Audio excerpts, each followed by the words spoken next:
Voici la troisième d'une série de courtes vidéos qui donnent des renseignements sur la loi sur les foyers familiaux situés dans les réserves et les droits ou intérêts matrimoniaux ou tout simplement la loi. Cette vidéo explique les droits des époux ou des conjoints de fait en cas de rupture de leur relation selon les règles fédérales provisoires contenues dans la loi.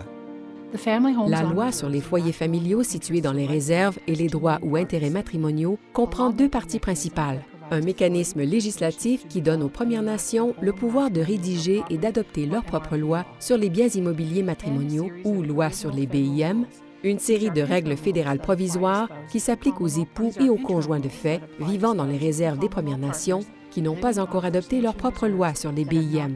Ces règles sont contenues aux articles 12 à 52 de la loi.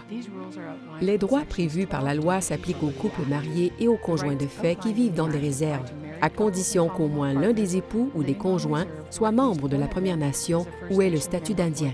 L'article 13 prévoit que chaque époux ou conjoint de fait a le droit d'utiliser, de posséder et d'occuper le foyer familial pendant la relation conjugale, qu'il soit ou non membre d'une Première Nation ou Indien. Durant la relation, le foyer familial ne peut pas être vendu, aliéné ou grevé d'une charge, par exemple un refinancement hypothécaire, par un des époux ou conjoints de fait, sans le consentement libre, éclairé et écrit de l'autre époux ou conjoint de fait.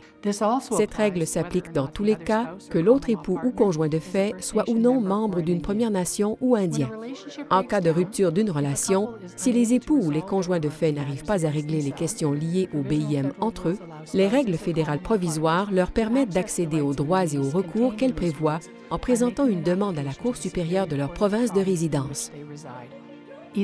L'un ou l'autre des époux ou des conjoints de fait a le droit de demander une ordonnance d'occupation exclusive en vertu de l'article 20. Cette ordonnance permet à l'un des époux ou des conjoints de fait d'occuper à lui seul le foyer pendant une période déterminée.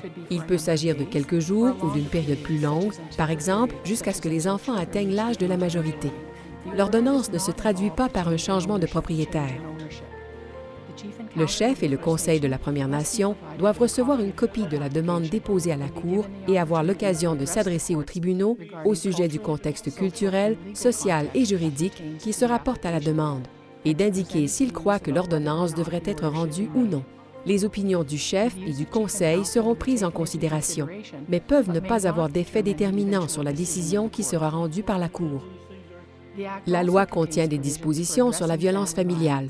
L'article 16 prévoit que l'un ou l'autre des époux ou des conjoints de fait peut demander au tribunal une ordonnance d'urgence en vue d'obtenir un droit d'occupation exclusive.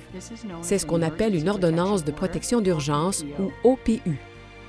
Une OPU peut fournir une protection immédiate à des familles en expulsant une personne violente du foyer pendant une période maximale de 90 jours.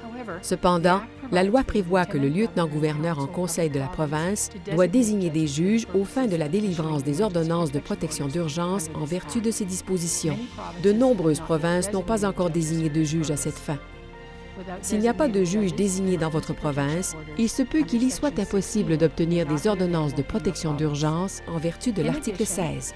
De plus, en cas de rupture d'une relation conjugale ou de décès de l'un des époux ou conjoints de fait, la loi prévoit un processus et une méthode pour déterminer la valeur des biens immobiliers matrimoniaux et la façon d'en partager les intérêts ou les droits. La vidéo numéro 5 de cette série contient d'autres détails à ce sujet. Pour obtenir de plus amples renseignements, veuillez consulter notre site Web à l'adresse cdebim.ca. Cette vidéo est offerte à titre informatif seulement et n'offre pas de conseils juridiques. Il est toujours préférable d'obtenir les conseils juridiques d'un avocat qui connaît la situation particulière de ses clients ainsi que les dispositions de la loi.